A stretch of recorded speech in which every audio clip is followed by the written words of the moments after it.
नमस्कार, times now Bharat पर आपका स्वागत है। आपके साथ मैं हूं राकेश पांडे। शाम के 5 बजने वाले हैं। वक्त हो गया देश के सबसे पसंदीदा डिबेट शो राष्ट्रवाद का। राष्ट्रवाद यानी देश से बढ़कर कुछ नहीं। क्या महाराष्ट्र के चुनावी रण में वोट जिहाद वाला खेल खेला जा रहा, जैसा बीजेपी के नेता आरोप लगा रहे? क्या मुसलमान वोट को अपने पाले में लाने के लिए विदेशी फंडिंग की साजिश हो रही है? यह आरोप बीजेपी नेता किरीट सोमैया के है। देवेंद्र फडणवीस के वोट जिहाद वाली बात के बाद आज किरीट सोमैया ने प्रेस कॉन्फ्रेंस की बड़ा आरोप लगाया और कहा कि मालेगांव में 4 दिन पहले बेनामी हवाला के जरिए 250 करोड़ रुपए का ट्रांजैक्शन हुआ है। किरीट सोमैया का आरोप है कि अक्टूबर महीने में ही अलग अलग बैंक खातों का इस्तेमाल कर 125 करोड़ का लेन देन हुआ। किरीट सोमैया आरोप लगा रहे हैं कि विदेशी फंडिंग से इस पैसे का इस्तेमाल वोट जिहाद के लिए हो रहा। इस बीच वोट जिहाद और धर्म युद्ध पर फडणवीस और ओवैसी में जुबानी युद्ध भी तेज हो गया है। अब सवाल है कि बीजेपी नेताओं के आरोपों में सच्चाई कितनी है। आज इसी मुद्दे पर डिबेट, लेकिन पहले इस रिपोर्ट को देखिए। से हमको देना है, मेरा नाम लेकर जिहाद का नाम लिया जा रहा है, धर्म युद्ध का नाम लिया जा रहा है। क्या इलेक्शन कानून के खिलाफ नहीं है? ये रजाकारों के वंशज है, ये उनके वारिस है। ये किस मुंह से हमसे बात करेंगे? क्या महाराष्ट्र में चुनाव जीतने के लिए तुष्टीकरण का खेल खेला जा रहा है? क्या मुस्लिम वोट को अपने पाले में लाने के लिए अलग तरह की साजिश रची जा रही? क्या वोट जिहाद वाला खेल महाराष्ट्र में चल रहा, जैसा कि बीजेपी के नेता लगातार आरोप लगा रहे? वोट जिहाद के खिलाफ धर्मयुद्ध की बात कर रहे।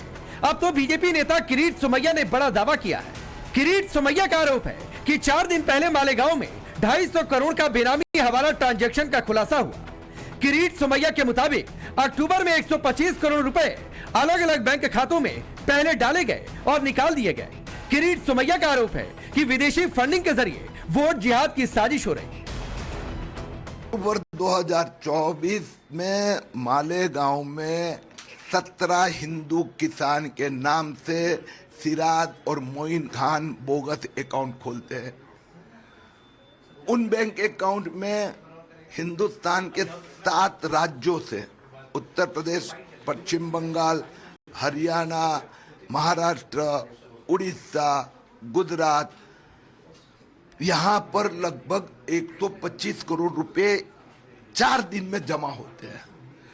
उसके बाद में यह 125 करोड़ रुपए इस बैंक अकाउंट से अलग अलग 357 एंट्रीज के द्वारा सब विड्रॉ किए जाते हैं।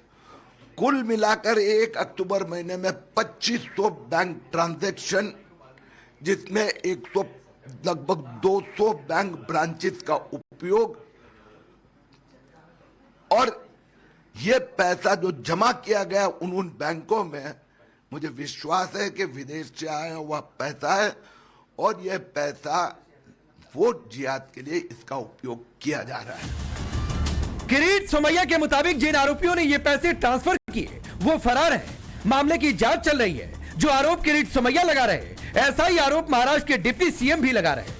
फडणवीस का आरोप है कि लोकसभा चुनाव में वोट जिहाद का खेल खेला गया, लेकिन अब धर्म युद्ध के जरिए वोट जिहाद का जवाब दिया जाएगा। हम लोगों ने पिछले चुनाव में वोट जिहाद देखा। एक प्रकार से उनके सारे धर्मस्थलों के ऊपर बैनर लगे, पोस्टर लगे, कस्में दिलाई गई और लोगों को वोटिंग के लिए बाध्य किया गया और कहा बस एक ही चीज करनी है, मोदी जी को हराना है। यह कहकर एक वोट जिहाद किया गया। हम लोग थोड़े सोए हुए थे, इसलिए कई जगहों पर हम लोगों को मात खानी पड़ी, लेकिन अब वोट जिहाद का जवाब वोट के धर्म युद्ध से हमको देना है। फडणवीस के बयान पर ओवैसी ने पलटवार किया। ओवैसी ने सवाल पूछा कि जहां बीजेपी हारी वहां वोट जिहाद हो गया। ओवैसी ने इस मामले में चुनाव आयोग से जांच करने की बात कही है। फडणवीस बोलते जिहाद, फडणवीस तुमको जिहाद, फडणवीस क्या बोले? वोट जिहाद। अभी लैंड जिहाद हो गया, लव जिहाद हो गया, एग्जाम जिहाद हो गया। अब फडणवीस, आरएसएस, बीजेपी बोल रही वोट जिहाद।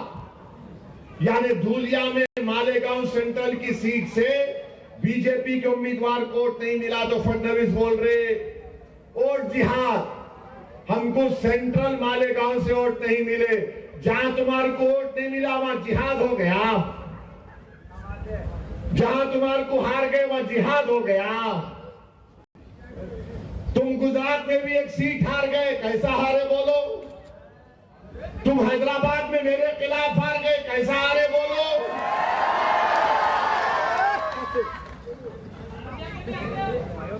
अयोध्या में भी हार गए। अम्मा, अब नहीं बोलता, इससे आगे है मैं। बोलो फडणवीस कैसा हारे? देवेंद्र फडणवीस बोले, सुनो ओवैसी, ए देवेंद्र फडणवीस, याद रखो तुम मेरी जबान का मुकाबला नहीं कर सकते ना। अगर तुम मोदी अमित शाह भी बैठ गए तो मेरी जबान का मुकाबला नहीं कर सकते। इन्होंने क्या बोले? इन्होंने क्या बोले? ए ओवैसी, वो क्या बोले? ये और जिहाद, धर्म युद्ध। हम इलेक्शन कमीशन ऑफ इंडिया से पूछना चाहते हैं, क्या ये जबान इलेक्शन के कानून के ताबे है या उसके खिलाफ है? इलेक्शन कमीशन ऑफ इंडिया जवाब दो। ये महाराष्ट्र के चीफ इलेक्टोरल ऑफिसर से हम पूछना चाह रहे हैं, मेरा नाम लेकर जिहाद का नाम लिया जा रहा है, धर्म युद्ध का नाम लिया जा रहा है, क्या ये इलेक्शन कानून के खिलाफ नहीं है? क्या ये मॉडल कोड ऑफ कंडक्ट के खिलाफ नहीं है? ये लोकशाही है, जमहूरियत है, यहां पर धर्म युद्ध और जिहाद कहां से आ गया? फडणवीस। ओवैसी ने वीर सावरकर पर भी सवाल उठाए, जिसके बाद फडणवीस ने पलटवार किया और ओवैसी को राजाकारों का वंशज बता दिया। ये रजाकारों के वंशज है, जिन रजाकारों ने हमारे तमाम मराठवाड़ा के लोगों पर अत्याचार किए, जमीनें लूटी, जिन्होंने हमारी महिलाओं की अस्मत को लूटने का प्रयास किया, हमारे परिवारों को तहस नहस किया, ये उनके वारिस है। ये किस मुंह से हमसे बात करेंगे? ऐसे में सवाल है, क्या महाराष्ट्र में मुस्लिम वोट को एकजुट करने के लिए विदेशी फंडिंग का सहारा लिया जा रहा? सवाल यह भी कि क्या सचमुच वोट जिहाद वाला खेल चल रहा जो बीजेपी का आरोप है? सबसे बड़ा सवाल, क्या भ्रम फैलाकर मुस्लिम वोटरों को अपने पाले में कर पाएंगे भाईजान? ब्यूरो रिपोर्ट, टाइम्स नाउ नव भारत।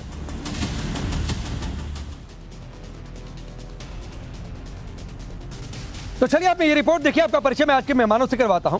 डॉक्टर गुरु प्रकाश पासवान है, भारतीय जनता पार्टी के नेता और प्रवक्ता। अवधेश जी वरिष्ठ पत्रकार हैं। जगदीश शर्मा जी कांग्रेस पार्टी के नेता। फराज किदवई समाजवादी पार्टी के नेता और प्रवक्ता। विक्रम यादव हैं शिवसेना उद्धव ठाकरे गुट के नेता। आप सभी का बहुत बहुत स्वागत है। मैं शुरुआत आज गुरु प्रकाश जी आपसे करता हूं। विपक्ष सवाल पूछ रहा है, वैसी सवाल पूछ रहे हैं कि जहां आप लोग हारे वहां पर आप लोग एक टर्म लेकर आ गए, वोट जिहाद, क्या ये ठीक है? और जहां जीते फिर वहां क्या? ये सवाल पूछा जा रहा है। नहीं, देखिए ऐसा है कि हमें ओवैसी जी से किसी प्रकार के सर्टिफिकेट लेने की जरूरत है क्या? ओवैसी जी कौन होते हैं सर्टिफिकेट देने वाले? आज बड़ी संख्या में मुसलमान समाज के लोग हमें वोट देते हैं, अपना आशीर्वाद हमें देते हैं। अकेले अकबरुद्दीन ओवैसी और असदुद्दीन ओवैसी ये मुसलमानों की रहनुमाई करने का इनको हक किसने दिया? हम पूछना चाहते हैं आपसे।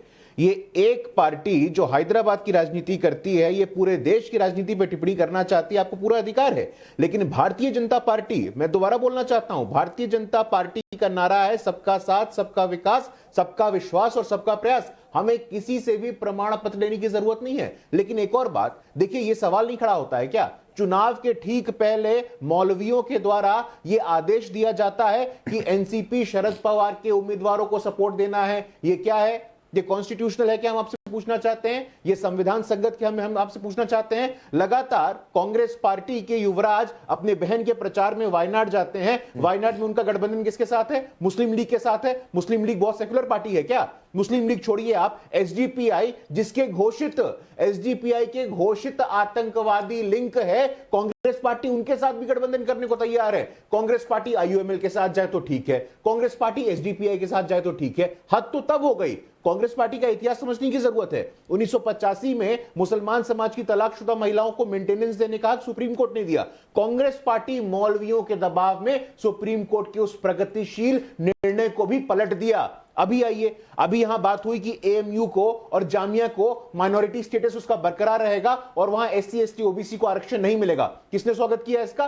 कांग्रेस पार्टी के आधिकारिक हैंडल ने, कांग्रेस पार्टी के राष्ट्रीय प्रवक्ताओं ने इस बात को सपोर्ट किया है। यहां कांग्रेस पार्टी की हिपोक्रेसी, कांग्रेस पार्टी के दोहरे मापदंड समझ में आते हैं। एक तरफ तो कांग्रेस की उवराज पूरे नहीं गुरु प्रकाश, इससे पहले कि मैं कांग्रेस के पास जाऊं, एक छोटी सी बात और है जिस पर कई लोग कह रहे हैं कि आप कह रहे हैं कि कुछ बोर्ड ने, उलेमा बोर्ड ने चिट्ठी लिख दी, कुछ मौलानाओं ने अपनी बात कह दी, शर्तें रख दी, सब आपकी बात ठीक है, उस पर हम चर्चा भी कर रहे हैं, लेकिन जिहाद शब्द का इस्तेमाल क्या जरूरी था इस बात को साबित करने के लिए, या फिर यह कोई मैसेजिंग है?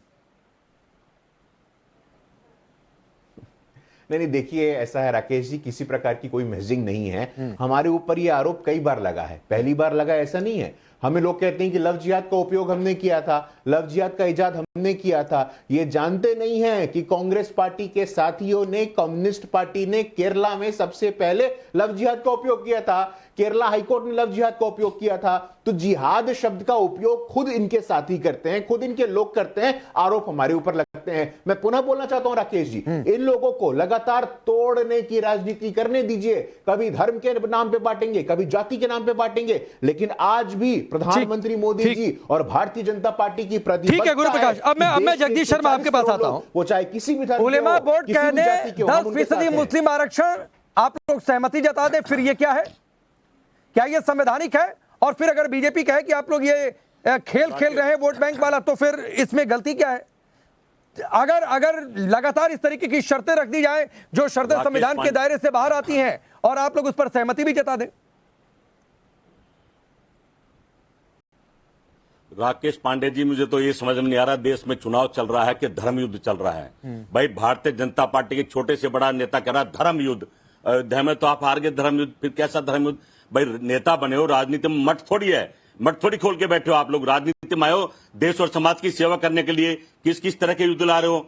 मैं समझता हूं कहने के भारतीय जनता पार्टी बुखला रही है, उल्टे सीधे आरोप पर लगा रही है, पैसे से यूज ये करते हैं चुनाव में, लोगों को ये लूटती हैं और आरोप दूसरों पर लगा रहे हैं। भारत को हिंदू धर्म की राजनीति भारतीय जनता पार्टी करती है, आरोप हम पर लगा रही है। कहने के मैं समझता हूं जनता के मुद्दे पर पिछले 10-12 साल से कोई चुनाव नहीं लड़ रहा है, बस हिंदू मुसलमान धर्म युद्ध और यही चल रहा है देश में। इकट्ठे हो जाओ, कटेंगे तो बटेंगे, चल क्या रहा है? कौन सी फिल्म चल रही है? 10% मुस्लिम आरक्षण संविधान के उलट जाकर ये जनता का मुद्दा है। एक भी भाई मैं जो कह रहा हूं ना, देखिए मुसलमान कुछ मांग रहे हैं, वो मांग रहे हैं ना, संविधान के हिसाब से सब कुछ मिलेगा। नहीं, आप सहमति जता रहे हैं भाई, जगदीश जी आप सहमति जता रहे हैं। योगी को सफेद कपड़ा पहनना चाहिए कि गेरुआ कपड़ा पहनना चाहिए, ये आपके पार्टी के अध्यक्ष बता रहे हैं। ये चुनाव का मुद्दा है क्या? ये चुनाव का मुद्दा है? एक महात्मा का राजनीति से क्या लेने देना? एक महात्मा का राजनीति से क्या लेना देना? आपको दिक्कत क्यों हो रही है? अगर कोई महात्मा, अगर कोई संत उठकर राजनीति में आ गया तो कांग्रेस पार्टी को दिक्कत क्या है? कांग्रेस पार्टी को दिक्कत क्या है? कपड़े पहनकर, एक महात्मा के कपड़े पहनकर आप समाज को बदनाम कर रहे हो, हिंदू धर्म को बदनाम। अरे ये कांग्रेस पार्टी थोड़ी नहीं तय करेगी जगदीश जी, ये कांग्रेस पार्टी थोड़ी नहीं तय करेगी। और आप कह रहे हैं ना चुनाव का मुद्दा क्या है? जरा एक बार, नहीं जगदीश जी आपने ठीक कहा, मैं भी चाहता हूं कि चुनाव मुद्दे पर ही हो भाई, मैं भी चाहता हूं कि चुनाव मुद्दे पर ही है। नहीं जगदीश जी 30 सेकंड दीजिए, आपने मुद्दे की बात छेड़ी है ना, तो एक बड़ी खबर, और ये बड़ी खबर जरा स्क्रीन पर डालिए। और बड़ी खबर यह है कि योगी पर मल्लिकार्जुन खड़गे जो कांग्रेस के अध्यक्ष हैं उनका विवादित बयान है, और बयान यह है कि वो जैसी भाषा बोलते हैं ये तो आतंकी है, ये तो आतंक वाली भाषा बोल रहे हैं। इससे पहले इन्होंने कहा था कि भाई ये गेरुआ कपड़ा छोड़ दीजिए, सफेद कपड़ा पहन लीजिए। तो ये चुनाव का मुद्दा है क्या? जरा सुनवा भी दीजिए, फिर मैं जगदीश जी के पास जाता हूं। वो हमारे सातु महाराज क्या नाम उनका, योगी आदित्यनाथ, वो तो ऊपर से साधुओं का वेश पहनते हैं। अरे मुख में राम और बगल में छुरी कितने दिन चलाएंगे? क्योंकि जो साधु संत होता है वो सबके लिए होता है। बाटो काटो में क्यों जा रहे? बटेंगे तो कटेंगे, ये साधु का काम है, नाथ पंथ का काम है। अरे ये काम कोई टेररिस्ट बोल सकता है, आप नहीं बोल सकते। अरे ये काम कोई टेररिस्ट बोल सकता है, आप नहीं बोल सकते। अब चलिए बताइए जगदीश जी, प्रधानमंत्री मोदी को तैमूर लंग जैसा बता देना, योगी आदित्यनाथ को आतंकी जैसा बता देना, गेरुआ नहीं सफेद, ये कौन सा चुनाव का मुद्दा है भाई? राकेश पांडे जी, कटने कटाने की बात तो आतंकवादी करते हैं, इस बात को तो आपको भी पता होगा। ना ये जगदीश जी ना, आपको फिर आतंकी कौन है, नागरिक कौन है, राजनेता कौन है, सर जाकर परिभाषा पढ़िए, फिर भाषाई मर्यादा की नहीं, मैं बोलने दे रहा हूं, फिर भाषाई मर्यादा की दुहाई मत दिया करिए, बताइए, भाषाई मर्यादा की दुहाई मत दिया करिए फिर कि चुनाव ऐसे लड़ा जाता है, चुनाव ऐसे लड़ा जाता है। आप सुनते नहीं है, आप सुनते नहीं। भाजपा का तो पूरा भाषण सुनते हैं, हमारी बात नहीं सुनते हैं। नहीं, आपकी भी बात सुन रहा हूं। आपने मुझे मौका दिया बोलने, सुनिए। बोलिए। साधु संत किसी भी धर्म का हो और कोई भी आदमी हो, प्रणाम करता है। मानते हो इस बात को? नहीं मानते हो? पर ये कटने कटाने की बात कर रहा है, कौन सा साधु है भाई? नेता है तो राजनीति में आ जाओ ना, कुर्ता पजामा पहनो, आमने सामने लड़ो। साधु संत का अपमान तो मत करो, हमारे हिंदू धर्म का अपमान तो मत करो, ये अपमान ही तो है। कोई साधु किसी भी धर्म का हो, जगदीश जी, कटाने की ठीक है जगदीश जी, एक साधु संत को, एक सन्यासी को कह दीजिए कि गेरुआ उतार दो, ये उसका भी अपमान होता है। अगर आपको ये सामान्य बात नहीं समझ में आ रही तो फिर सर आपकी सोच आपको मुबारक हो। तो फिर चुनावी मुद्दों और भाषाई मर्यादा की दुहाई मत दिया करिए। गुरुप्रकाश उस साधु का नहीं ठीक है भाई, रुक जाइए, अभी मैं इसके बाद जगदीश जी रुकिए, इसके बाद मैं उदय जी के पास भी जाऊंगा। फिर चुनावी मुद्दा ये होना चाहिए कि क्या होना चाहिए, उनसे भी समझवाऊंगा आपको। गुरुप्रकाश पहले। नहीं, देखिए, गेरुआ वस्त्र की बात कर रहे थे, मेरे हाथ में एक तस्वीर है धीरेन्द्र ब्रह्मचारी जी और इंदिरा गांधी जी की। मुझे लगता है गेरुआ पे टिप्पणी करने के लिए, संत महात्मा संत समाज पे टिप्पणी करने से पहले आपको अपने गिरेवा में झांकने की जरूरत है। राकेश जी, इनका हिंदू विरोध को याद का है क्या? इनका सनातन विरोध को याद का है क्या? 2007 में जिस कांग्रेस पार्टी के वरिष्ठ नेता सुप्रीम कोर्ट में चले जाते हैं और कहते हैं कि भगवान राम काल्पनिक हैं, भगवान राम फिक्टिशियस हैं, भगवान Ram is a figment of imagination, वो कांग्रेस पार्टी आज अगर गेरुआ पे सवाल खड़ा कर रही है तो किस बात का आश्चर्य है? ये गेरुआ हमारे संत समाज का है और ये देश संतों का है, ये देश साधुओं का है, ये देश कबीर का है, ये देश रविदास का है, ये देश शंकराचार्य का है और ये देश गेरुआ का है। और आज आपको दिक्कत हो गई है। मुझे ताज्जुब होता है कि कांग्रेस पार्टी के मैं बीच में नहीं बोल रहा था, अब सुनिए जरा, कांग्रेस पार्टी के राष्ट्रीय अध्यक्ष, कांग्रेस पार्टी के राष्ट्रीय अध्यक्ष को देश के संत समाज से माफी मांगने की जरूरत है। आपको देश के संत समाज से माफी मांगने की जरूरत है। हमारे झंडे पे, हमारे ध्वज पे जो गेरुआ रंग है, क्या आपको उससे भी आपत्ति हम पूछना चाहते हैं? आज हरे रंग को लेकर के वायनाड में, मेरे पास तस्वीरें मैं दिखाना चाहता हूं राकेश जी, वायनाड में आज दोनों भाई बहन कैंपेन कर रहे थे और देखिए वहां किस प्रकार के झंडे ले रहे थे। ये देखिए, कांग्रेस पार्टी का दोहरा चरित्र आप देखिए, ये झंडे हैं, प्रियंका गांधी जी हैं, राहुल गांधी जी हैं, इससे आपत्ति नहीं है आपको, चांद तारे से आपको आपत्ति नहीं है, लेकिन गेरुओं से आपत्ति है आपको। आज कांग्रेस पार्टी का जो असल चेहरा है, जो कांग्रेस पार्टी का तुष्टीकरण वाला चेहरा है, नहीं ये तो बड़ी तस्वीर दिखा रहे हैं गुरुप्रकाश। अब जगदीश जी बताइए, हरे रंग का झंडा, चांद तारे वाला झंडा, इससे दिक्कत नहीं है, लेकिन एक संत आ गया राजनीति में और उसने आपकी सियासत को हिला कर रख दिया, तो उससे आपको दिक्कत है कि गेरुआ हटाओ भाई, हटाओ गेरुआ। राकेश पांडे जी, अभी बीजेपी के प्रवक्ता ने कहा कि इंदिरा जी के साथ रजनीश थे, इनको पता होना चाहिए राजनीति में नहीं थे। गुरु तो सबके होते हैं, गुरु भगवान का दर्जा दिया कि भगवान का रास्ता गुरु दिखाते हैं। और दूसरा इन्होंने कहा कि जिस तरह से कह रहे हैं कि भाई योगी जी की आप बात करें, मैं एक मिनट सुन लीजिए, जब राम मंदिर की स्थापना प्राण प्रतिष्ठा डाल रही थी, एक प्रधानमंत्री डाल रहा था, वो कौन सा गुरु का? संत महात्मा था। संत महात्मा लाइन में बैठा दिए, ये हिंदू धर्म का अपमान नहीं था क्या? इसका जवाब है इनके पास, नहीं देंगे, इनकी हिम्मत भी नहीं है। एक आदमी जाता है भगवान में प्राण डाल देता है, साधारण सा आदमी, झूठ मत फैलाइए, जो राजनीतिक है, झूठ मत फैलाइए, संपूर्ण संत महात्मा था, वो कौन सा महात्मा था? हमने देखा टेलीविजन पे, हमने सारे लाइन में बैठा दिए, सारे लाइन में अपमान कर दिया उनका राम से दूर कर दिए, बोलने वाले राम मंदिर पे ज्ञान दे रहे हैं। आया है, प्राण डाल रहा भगवान राम में और बाय बाय करके चला गया। ये हिंदुओं का अपमान नहीं था, ये साधु का अपमान नहीं था, इस पर चुप रहेंगे। आपकी हिम्मत भी नहीं बोलेंगे, आप बोल ही नहीं सकते। ठीक है जगदीश जी, जगदीश जी, सर ये मैं आगे बढ़ता हूं सर, किसकी कितनी हिम्मत है, नहीं हिम्मत है। आप चुनावी मुद्दों की बातचीत कर रहे थे, आप प्रधानमंत्री मोदी को वहां पर किस परिप्रेक्ष्य में बुलाया गया था, ये आपको भी अच्छे तरीके से पता है। सर मैं 6 महीने पुरानी डिबेट नहीं करना चाहता हूं, इसलिए मैं उधर नहीं जाऊंगा। अब अवधेश जी मैं आपके पास आता हूं। जगदीश जी कह रहे थे चुनाव नहीं गया था, प्राण प्रतिष्ठा। अरे भैया जाइए ना, ट्रस्ट का निमंत्रण पत्र जाकर पढ़ लीजिए। मैं नहीं चाहता हूं जनवरी की डिबेट करूं। जगदीश जी मैंने कह दिया, मैं जनवरी की डिबेट नहीं करना चाहता हूं। देश नहीं, चलिए मैं, आप बोलते रहिए सर, मैं अयोध्या पर डिबेट करने जा ही नहीं रहा हूं, मैं राम मंदिर पर डिबेट करने जा ही नहीं रहा हूं। मैं वहां पर प्रधानमंत्री मोदी को क्यों ट्रस्ट ने बुलाया, क्यों नहीं बुलाया, किसको बुलाया, क्या बुलाया, मैं उधर जाना ही नहीं चाहता हूं। बहुत सारे सवाल है ना, तब आप जवाब दे पाए थे ना, आज जवाब दे पाएंगे। अब रुक जाइए, चलिए ठीक है, रुक जाइए भाई, रुकिए रुकिए रुकिए। अब अवधेश जी, बीजेपी का वोट जिहाद का आरोप ये कह रहे हैं, ये मुद्दा है क्या? तो गेरुआ हटा दो, ये मुद्दा है क्या?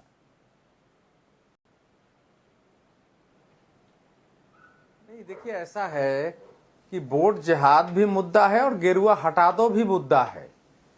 अब ये जो बता रहे हैं, बड़े कांग्रेस के लिए तो यही मुद्दा है। अगर अध्यक्ष कह रहे हैं कि देश में सन्यासी को राजनीति में नहीं होना चाहिए, तो इसका मतलब तो कांग्रेस पार्टी का स्टैंड है कि राजनीति का ये मुद्दा है। अब देश और मतदाता तय करे कि राजनीति में साधु सन्यासी को होना चाहिए कि नहीं होना चाहिए। कांग्रेस पार्टी ने जब बहराइच की सांसद सावित्रीबाई फूले ने त्याग पत्र दे दिया भाजपा, तो टिकट दिया था कि नहीं दिया था? बहराइच से लोकसभा चुनाव तो लड़ रही थी, प्रमोद कृष्णम जी को टिकट दिया था कि नहीं दिया था? और मुल्ला मौलवी इमाम इनकी पार्टियों में ऊपर से नीचे तक हो तो उनमें समस्या नहीं होती। मौलाना अब्दुल कलाम आजाद तो मौलाना थे ना भाई, वो अभी कोई ध्यान नहीं देता है। आपने उनको शिक्षा मंत्री बनाया, वो कांग्रेस के अध्यक्ष पद की दौड़ में थे, सब कुछ थे, तो वो तो बनाया था आपने। तो कांग्रेस के अध्यक्ष ने आज जो कुछ भी बयान दिया है, वो पहले भी बयान दे चुके हैं कि नरेंद्र मोदी सत्ता में आ गए तो सनातन मजबूत हो जाएगा, इसलिए सावधान हो जाओ, सतर्क हो जाओ। हालांकि उनके साथ अच्छे पढ़े लिखे लोग हैं, उनको जरा ठीक से ज्ञान देते हुए कहते हैं उनके सिर में बाल ही नहीं है। अब सन्यासी बाल जो है मुंडन करा के रखता है। इतनी जानकारी अगर कांग्रेस के अध्यक्ष को नहीं है देश की संस्कृति के बारे में, ये जानकारी नहीं है कि सनातन में, हिंदू धर्म में सफेद वस्त्र भी सन्यासियों का है, वो अलग परंपरा है। जो रामानुज संप्रदाय के लोग हैं, जो वैष्णव हैं, जो बैरागी होते हैं, वो तो पहनते ही है, सफेद पहनते ही है। तो लेकिन ये मुद्दा है कि क्या साधु सन्यासी को राजनीति में होना चाहिए, नहीं होना चाहिए, होना भगवा वस्त्र होना चाहिए राजनीति में कि नहीं होना चाहिए? तो कांग्रेस को भगवा वस्त्र से समस्या क्यों है? अब दूसरी बात पर आते हैं। क्या यह बताने की जरूरत है कि इस देश के कट्टरपंथी मुस्लिम समुदाय ने, फंडामेंटलिस्ट मुसलमानों ने, मैं सभी मुसलमानों की बात नहीं कर रहा हूं बल्कि अब तो ज्यादातर हो गए, उन्होंने वोट को जिहाद में परिणत कर दिया है। जिहाद किसको बोलते हैं? जिहाद उसको बोलते हैं कि आप मजहब के नाम पर किसी को दुश्मन मानकर उसको खत्म करने के लिए काम करते हैं, ये होता है जिहाद। तो अगर वहां मुल्ला इमाम सब बैठ करके, आपने वीडियो चलाया ही होगा कि जो सुनील प्रभु शिवसेना के साथ विधायक हैं, उनके साथ तो बैठक हो रही थी, सभी मुल्ला इमाम सब बैठे थे, उसमें वो आ गए थे। हालांकि उनको बुलाया था, नहीं बुलाया था, कहा गया था कि हमने पिछले लोकसभा चुनाव में फतवे जारी किए थे, सारे मस्जिदों के इमाम ने फतवे जारी किए और तब महाविकास अघाड़ी जीती है। तो अगर ये बातें हो रही है, जगह जगह से लोग खड़े होकर बोल रहे हैं, तो ये जिहाद ही तो है। ठीक, आज जो जयपुर की मीटिंग हुई है, जिस ढंग से हंगामा हुआ है कि बीजेपी के लिए लड़ो, तो यह जिहाद, नहीं अंतिम बात करो, सुनिए, जिहाद अगर एक ओर है तो दूसरी ओर कोई कहता है कि अगर वोट का जिहाद हो रहा है तो वोट के धर्म युद्ध से हराओ, तो जिहाद का उत्तर क्या हो सकता है? आप बताइए ना मुझे। ठीक है, कोई भी बता। ठीक है, नहीं आपने अच्छा कहा, और मैं इस पर नहीं जाऊंगा, युद्ध हो सकता है ना, और मैं इस पर नहीं जाऊंगा। मैं आता हूं आपके पास फराज की जी, मैं इस पर नहीं जाऊंगा कि इमामों को होना चाहिए कि नहीं, धर्म गुरुओं को होना चाहिए कि नहीं। फिर तो जगदीश जी आपको बताना चाहिए था कि रामपुर से जो सांसद बने हैं मोहिबुल्लाह नदवी, जो जामा मस्जिद के इमाम हैं, तो एक संत नहीं आ सकता तो एक इमाम आ सकता है क्या? फिर तो जाकर सपा से पूछना चाहिए था कि क्यों टिकट दे दिया भाई। तो मत किया करिए सर ऐसी डिबेट और ऐसे पॉइंटर्स लेकर आया करिए जिस पर आप लोग खुद फंस जाए। खैर, मैं पहले विक्रम आपके पास आता हूं, और सवाल ये बहुत सीधा सा है कि आपकी तो बड़ी हिंदुत्ववादी पार्टी है, बाला साहब ठाकरे की एक अलग इमेज रही है, तो इस तरीके से चुनाव जीते फतवों के जरिए, जो अवधेश जी कह रहे हैं? नहीं राकेश जी, फतवा क्या दिया? फतवा तो ये दिया गया कि भाई बटेंगे तो कटेंगे। भाई कौन बटेंगे, मुझे इसका जवाब बता दो आप। ये भाजपा वाले बैठे हैं, ये बताते हैं कि भाई कौन बटेंगे। ये किसके लिए बोल रही है बात, किसके लिए बोली गई है, कौन बटेंगे बताइए? इस तरीके का माहौल करके अगर ये चुनाव जीतना चाह रहे हैं तो ये तो देश में एक दंगे फैलाने वाला काम तो अपना आप हो रहा है। भाई किसके लिए कही गई आज तक ये बात, ये जरा खुलासा तो करे इस चीज का। ठीक। कि बटेंगे तो कटेंगे। भाई कौन काटेगा और बट कौन रहे, जरा एक बार बता दें। चलिए गुरु प्रकाश बता दीजिए एक बार, फिर मैं आगे बढ़ता हूँ। एक बार बता, सुन लीजिए, सुन लीजिए, आपने बोला तो गुरु प्रकाश बोलिए। हाँ नहीं देखिए राकेश जी, ऐसा है कि बटेंगे तो कटेंगे पे इनको लेक्चर तो दिया जा सकता है, लेकिन मैं इनको बताना चाहता हूं कि 2015 का सामना जो आपके पार्टी का मुखपत्र है, एक बार जरा उसको देख लीजिएगा। अच्छा, मैं क्षमा चाहता हूं, आपके पार्टी का मुखपत्र है कि एकनाथ शिंदे जी के पार्टी का मुखपत्र है, मुझे नहीं मालूम, अभी उस पर डिस्प्यूट चल रहा है, लेकिन 2015 का सामना देख लीजिएगा। 2015 के सामना मुखपत्र पे लिखा गया है कि मुसलमानों को वोटिंग का अधिकार नहीं देना चाहिए क्योंकि वोट बैंक की राजनीति होती है। ये किसने कहा था? क्या आप इससे सहमत हैं? अरे भाई मैं क्या पूछ रहा हूं, हद हो गई है। जो बाला साहब कहते थे कि मैं आपके बीच में नहीं कह रहा, आपके बीच में, अब आपने पूछा है तो आप सुन लीजिए भाई, आपने पूछा है तो आप सुनने का धैर्य रखिए सर। जब 2015 में सामना में ये कहा जाता है कि मुसलमानों को वोटिंग का अधिकार समाप्त कर देना चाहिए, आप उससे सहमत है कि नहीं सहमत है? हम आपसे पूछना चाहते हैं। जो बाला साहब ठाकरे कहते थे कि Congress party is a party of eunuchs, Congress party is a party of scoundrels, उस कांग्रेस पार्टी के सामने मैं कभी नहीं जाऊंगा। और आज वही उद्धव ठाकरे जी राहुल गांधी जी के सामने जाकर के 90 डिग्री का प्रणाम कर रहे हैं, राहुल गांधी जी के सामने झुक गए हैं उद्धव ठाकरे जी। बड़ा दुख होता होगा बाला साहब ठाकरे को, बड़ा दुख होता है शिव सैनिकों को, बड़ा दुख होता है महाराष्ट्र में जब वो ऐसी तस्वीर देखते हैं जब बाला साहब ठाकरे के सुपुत्र उद्धव ठाकरे राहुल गांधी के सामने 90 डिग्री झुक करके साष्टांग प्रणाम करते हैं। विक्रम बोलिए, फिर मैं फराज किदवई के पास जाता हूं। विक्रम बोलिए। राकेश जी, आज आप कांग्रेस की गोद में जाकर के बैठ गए हैं। राकेश जी, अमित शाह जी ने मंच से बाकायदा चिल्ला करके कहा था कि भाई नीतीश कुमार को हम अपनी पार्टी में नहीं लेंगे, अगर ये आएंगे भी तो हम इनको नहीं लेंगे। बोला था कि नहीं बोला था? अब ये किस परिप्रेक्ष्य की बात कर रहे हैं? मेरा अरे जवाब नहीं दिया आपने मेरा। खैर ठाकरे ने तो इमरजेंसी के टाइम पे भी कांग्रेस का साथ दिया था कि नहीं दिया था? राष्ट्रपति बने प्रतिभा पाटिल जब भी कांग्रेस के साथ थे। अरे भाई आपको उनको पता था कि आपका नकली हिंदुत्व नहीं है शिवसेना का, आपका नकली हिंदुत्व, आपका चुनावी हिंदुत्व है। जब चुनाव आते हैं आप धर्म को बीच में लाते हैं, धर्म को आड़ पे रख करके आप राजनीति करते हैं। अरे हिंदुओं ने 3 बार आपकी सरकार बना दी और फिर भी आप डरा रहे हो हिंदुओं को। लानत है तुम्हारे ऊपर, तुमने राम मंदिर के नाम पे लोगों को बहका रखा है, अधूरे मंदिर का उद्घाटन कर दिया, वो मंदिर भी लीक हो रहा है कि उसमें भी भ्रष्टाचार के आरोप लगे हैं। तो धर्म के नाम पे खाने वाले, धर्म के नाम पे राजनीति करने वाले होंगे तस्वीर देख करके, बस मैं इतना कह रहा हूं आपको। अरे आपने बाला साहब ठाकरे बहुत दुखी होंगे इस तस्वीर को देख करके, बस मैं इतना कह रहा हूं। अच्छा ठीक है, मैं आगे बढ़ रहा हूं। फराज किदवई, जब अबू आजमी ये कहते हैं कि 10% मुस्लिम आरक्षण होना चाहिए, धर्म के आधार पर आरक्षण संविधान में नहीं है, इस बात के प्रावधान नहीं है, पिछड़ी जातियों के लिए ही है, तो फिर इसको क्या कहा जाएगा? देखिए राकेश जी, पहली बात तो यह है कि जो चीज संविधान के हिसाब से पॉसिबल नहीं है उस चीज की ना तो डिमांड करनी चाहिए ना मांग होनी चाहिए। दूसरी बात, मेरी अवधेश जी ने भी एक बात कही। नहीं, आप बोलिएगा फराज जी, तो मतलब अबू आजमी ने गलत कहा, ये सपा का स्टैंड नहीं है कि 10% मुस्लिम आरक्षण, ये क्लियर कर दीजिए। देखिए, पहले भारतीय जनता पार्टी से ये क्लियर करवा लीजिए कि जो चंद्रबाबू नायडू बोल रहे हैं आंध्र प्रदेश में कि मुसलमानों को आरक्षण मिलना चाहिए, मैं आपसे पूछ रहा हूँ ना। नहीं, तो आपकी ये शर्त है कि पहले भाजपा चंद्रबाबू नायडू पर स्टैंड क्लियर करे, तब सपा हम स्टैंड क्लियर करेगी। ये शर्त है क्या आपकी? हाँ, मेरी ये शर्त है। अच्छा, ये आपकी शर्त है, ये आपकी शर्त है मतलब ना? हाँ, मेरी शर्त है। अच्छा ठीक है, नहीं, बहुत अच्छी बात है, बिल्कुल आगे बढ़िए सर, बिल्कुल आगे बढ़िए। अब मेरी अवधेश जी ने अभी कुछ बातें कही। देखिए, अवधेश जी एक सीनियर पत्रकार हैं शायद, और बहुत क्या नाम है, राजनीतिक विश्लेषक हैं। इन्होंने अभी 2 बात कही। एक बात से मैं आहत हुआ इनकी बात से, और दूसरी बात से जरा मैं जानना चाह रहा हूं कि ये कहां से लाए। पहली बात, इन्होंने कहा कि ज्यादातर मुस्लिम समाज इस टाइम कट्टरपंथी है, जिससे मैं आहत हुआ। दूसरी बात यह है कि इन्होंने जिहाद की एक परिभाषा बताई। तो अवधेश जी, आपसे हाथ जोड़ के विनती है कि ये किस किताब से आप परिभाषा लाए हैं, जरा से हमको बता दिए तो हम भी अपना ज्ञान वर्धन कर लें, फिर आगे मैं बढ़ता हूं। ये कहां से, मतलब किस, ये डेफिनेशन आप कहां से लाए? कोई किताब होगी, उसका कोई कॉन्टेक्स्ट होगा, या कोई सुनी सुनाई आपने सुना और आकर के बता दिया? इतना बता दिए तो मैं आगे चलता हूं। बताइए किस किताब में लिखा हुआ है जो आपने डेफिनेशन? नहीं, ऐसा है फरहाज की, पहले सुनिए फरहाज किदवई साहब, इनसे जब कुछ पूछा जाएगा तो दूसरे के सवाल दे देंगे तब ये उत्तर देंगे।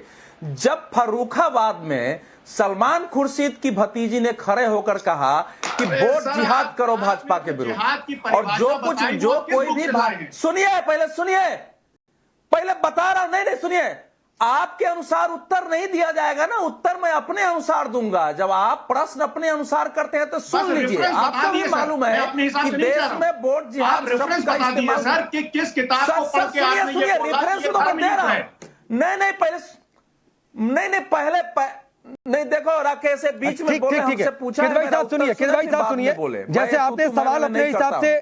जैसे ये आपने तू-तू मेरे मैं सवाल का नहीं जवाब करता अपने हिसाब से हूं। दिया, उसी तरीके से जिस उनको भी अपना तरह- जवाब देने का अधिकार है। सुन लीजिए, के पास झूठ चलिए बोलने अवधेश जी की बोलिए। किताब। नहीं, ये जो जिस जिहाद की परिभाषा मेरे से जानना चाहते हैं, जिसको ये लोग बताते हैं कि हम कैसे अपने को रिफॉर्म करते हैं अंदर से, अपने से कैसे, वो विषय आज नहीं है। अगर दुनिया में आतंकवादी जिहाद के नाम पर टेररिज्म कर रहे हैं तो आज उनकी परिभाषा से देखी जाती है। अगर कोई कह रहा है कि वोट जिहाद करो और भाजपा के साथ जो जा रहा है उससे रोटी बेटी का संबंध तोड़ो, वो वीडियो सबके लिए उपलब्ध है। अगर कोई महाराष्ट्र में कह रहा है कि बीजेपी को वोट देना तुम्हारे दीन और इस्लाम के विरुद्ध है, यह दीन का विषय है, तो वो क्या है, ये इसका उत्तर दे कि ये क्या ये मुजाहिद है जाए कि जो धर्म युद्ध लड़ रहे हैं खड़ा होकर। इस पर तो फरहाद जैसे समाजवादी पार्टी, फरहाद जी जैसे समाजवादी नेता कभी बोलते नहीं है। और मैंने ये कहा है कि इस देश का जो फंडामेंटलिस्ट मुस्लिम है, जिनमें अब ज्यादातर लोग शामिल हो रहे हैं, ये फैक्ट है कि ज्यादातर भाजपा के नाम पर, आरएसएस के नाम पर लोगों के अंदर जो फंडामेंटलिज्म पैदा किया गया है, 10-10 हजार लोग सड़कों पर उतर के ठीक है, थोड़ा सा समय कम है। मैं चाहता हूं फराज किद भाई आपकी एक और बात आ जाए। ठीक है फराज किद भाई जी, मैं एक सवाल ऐड कर देता हूं, छोटा सा सवाल। अरे बहुत हो गया, छोटा सा इंसान को चुप करिए। सवाल। जो चुनाव में फर्रुखाबाद में कहा गया वोट जिहाद की अपील की गई, तब सर आप लोगों ने सवाल नहीं पूछा? वोट के साथ, वोटर के साथ तो जिहाद शब्द आना ही नहीं चाहिए, लेकिन इसको लेकर कौन आया? राकेश जी, जो डेफिनेशन जिहाद की अवधेश जी ने बताई, वो मैं सिर्फ ये जानना चाह रहा था कि किस किताब से इन्होंने पढ़ी। खैर चलिए, इनके पास कोई जवाब नहीं है, सुनी सुनाई बातें इन्होंने नहीं तो सलमान खुर्शीद की पत्नी किस किताब से पढ़कर आई थी? समझता था, लेकिन आज टाइम्स नाउ नवभारत ने देख लिया कि भाजपा समर्थित कुछ जो वरिष्ठ पत्रकार हैं वो किस तरह से झूठ बोलते हैं। जिहाद क्या है सुनिए राकेश जी, जिहाद क्या है? अब मुझे 30 सेकंड दे दिए। नहीं प्लीज, मैं अगले 30 सेकंड में जिहाद करने जा रहा हूँ। नहीं फराज किद भाई, थोड़ा सा समय कम है सर। महाराष्ट्र में चुनाव है, उसकी एक ग्राउंड रिपोर्ट भी दिखाना है। सवाल सिर्फ ये था कि फर्रुखाबाद में जब आपके गठबंधन की ओर से वोट जिहाद की अपील की गई थी, तब आपने क्यों नहीं पूछा कि ये किस किताब से आ गया? जिहाद शब्द वोट और वोटर्स के साथ ये मजाक आप लोगों को नहीं लगता है क्या? लेकिन वो लेकर आए तो गलत है, हम लेकर आए तो ठीक है। तो ये सब